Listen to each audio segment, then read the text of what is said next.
Hello student, good morning. कैसे हैं आप लोग? मैं सरवन सर अपने पीजी क्लास से फिर से आप लोग का स्वागत करता हूं। तो चलिए आज हम लोग जानेंगे वर्ग ज्ञात करना। तो वर्ग में जितने प्रकार के प्रश्न आते हैं मैं आज आप लोग को बताने जा रहा हूं और उम्मीद है कि आप लोग को यह समझ में आएगा। तो चलिए स्टार्ट करते हैं हम लोग। निम्न का वर्ग ज्ञात करें। इसमें 3 प्रश्न दिए गए हैं। पहला में 3 का वर्ग ज्ञात करना है, दूसरा में 3.5 का और तीसरा में 7/2 का। तो इस तरह से यदि आप लोग को प्रश्न आता है वर्ग करने के लिए, तो वर्ग का मतलब होता है स्क्वायर, 2 बार गुना करना, किसी संख्या को 2 बार गुना करना। जैसे 3 को है तो 3 का स्क्वायर करेंगे, 3 गुने 3, इसको हम लोग वर्ग करते हैं। तो चलिए सबसे पहले जो प्रश्न का जो है हल है हम लोग करते हैं। जैसे 3 का स्क्वायर करना है तो 3 का स्क्वायर, पहला का आंसर हम लोग लिख रहे हैं 3 का स्क्वायर करेंगे। 3 का स्क्वायर का मतलब होता है वाई। 3 को 2 बार गुना करना, 3 गुने 3, तो 3 तिहाई कितना हो गया 9। यही हम लोग का वर्ग निकल गया। उसी तरह जो है दूसरा में है 3.5, 3.5 का वर्ग ज्ञात करना है। तो चलिए 3.5 को हम लोग 2 बार गुना करते हैं। तो 3.5 गुने 3.5, तो आप इस तरह से भी गुना कर सकते हैं, और नहीं तो 3.5 और 3.5। अब गुना कीजिए, 5 हाँ 25, 25 का 5 हो गया, हाथ में बच गया हम लोग का 2 बच गया, 3 5 15 और 2 कितना हो गया 17, 17 का 17 देंगे। यहाँ पर हम लोग है सो गुना का चिन्ह देते हैं। अब 3 से दोनों गुना करेंगे तो 3 5 15 के 5 हो गया, हाथ में 1 बच गया, मतलब कैरी 1 हम लोग को बच गया। 3 तिहाई 9 और 1 कितना हो गया तो 10 हो गया। अब चलिए हम लोग यहाँ पर जो है से इसको ऐड करते हैं। 5 7 5 12 के 2, कैरी 1 बच गया, मतलब हासिल 1 बच गया, 1 और 1 2 हो गया, और 1 के 1 हो गया।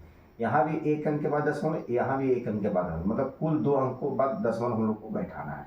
तो इधर से 1 2 और 2 अंक के बाद दशमलव बैठाना, अर्थात 12.25 इसका आंसर हो जाएगा। तो 3.5 गुने 3.5 इस प्रकार लिख कर हम लोग यहाँ पर लिख देंगे 12.25। यही हम लोग का क्या हो गया तो वर्ग हो गया। तो पहला और दूसरा, उम्मीद है कि आप लोग को ये समझ में आ गया हो गया। चलिए तीसरे प्रश्न की ओर चलते हैं। तो तीसरा प्रश्न में है 7/2 का वर्ग निकालना है।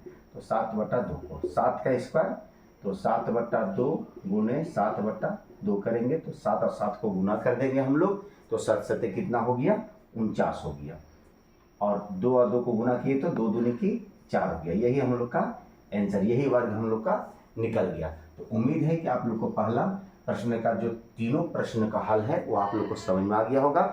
यदि आप लोग को ये समझ में आ गया तो मेरे लिए एक लाइक कर दे और शेयर कर दे, और जो बच्चे पहली बार मेरी इस वीडियो को देख रहे हैं वो मेरे इस चैनल को सब्सक्राइब करें, लाइक करें और शेयर करें, और बेल बटन दबाना ना भूलिए। यदि आप बेल बटन दबाते हैं तो मेरा नोटिफिकेशन अर्थात मेरा वीडियो आपके पास पहले पहुंचेगा, और आप गणित में नए नए जो है सो फॉर्मूले के साथ और नए नए जो है से वीडियो को देखकर आप गणित में अच्छे अंक प्राप्त कर सकते हैं। तो चलिए अगले प्रश्न की ओर चलते हैं। 256 के वर्ग का इकाई अंक बताना है हम लोग को।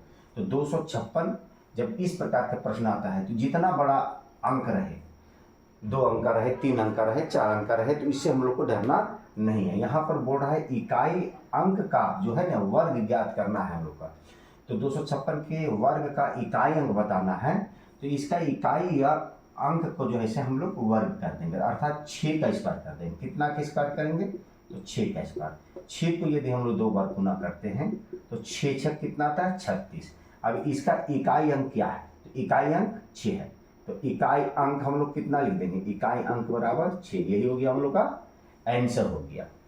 उसी तरह है देखिए यहाँ पर 567 के वर्ग का इकाई अंक सम है या विषम है। तो हम लोग क्या करेंगे, इसके इकाई अंक को है ना हम लोग वर्ग करेंगे। इकाई अंक को, पूरी संख्या को नहीं लेना है, इसमें भी पूरी संख्या को नहीं लेना है, सिर्फ इकाई अंक को। जब इकाई अंक पूछे तो इकाई अंक इसमें कितना है 7 है, 7 का हम लोग क्या क्या वर्ग किए, तो 7 गुने 7 किए, तो 7 7 कितना हो गया 49। अब 49 का इकाई अंक क्या है तो 9 है, और ये 9 जो है वो सम है या विषम है, तो ये 2 से तो कट नहीं रहा है, तो 2 से जो कटता है वो सम होता है, और जो 2 से नहीं कटता वो क्या होता है तो विषम। तो इसका इकाई अंक क्या हो जाएगा तो विषम हो जाएगा। यही हम लोग का आंसर हो गया। तो इस तरह से वर्ग में है सो हम लोग का जो है सो प्रश्न का जो है सो हल है सो बताना होता है, जिसमें आप लोग को ऑप्शन दिया जाएगा। तो ऑप्शन को हम लोग कब हल कर सकते हैं, जब हम मैथ को सब्जेक्टिव के रूप में पढ़ते हैं, सब्जेक्टिव मतलब लॉन्ग में पढ़ेंगे तभी उसका हम शॉर्ट में आंसर दे सकते हैं। और आप लोग के लिए जो है इसे मैंने एक शॉर्ट वीडियो ही बनाया है, जो मेरा जो है इसे जो चैनल को सब्सक्राइब किए हैं वो शॉर्ट्स वीडियो में जाकर देख सकते हैं कि वर्ग है सो आसान विधि से हम लोग कैसे ज्ञात करते हैं।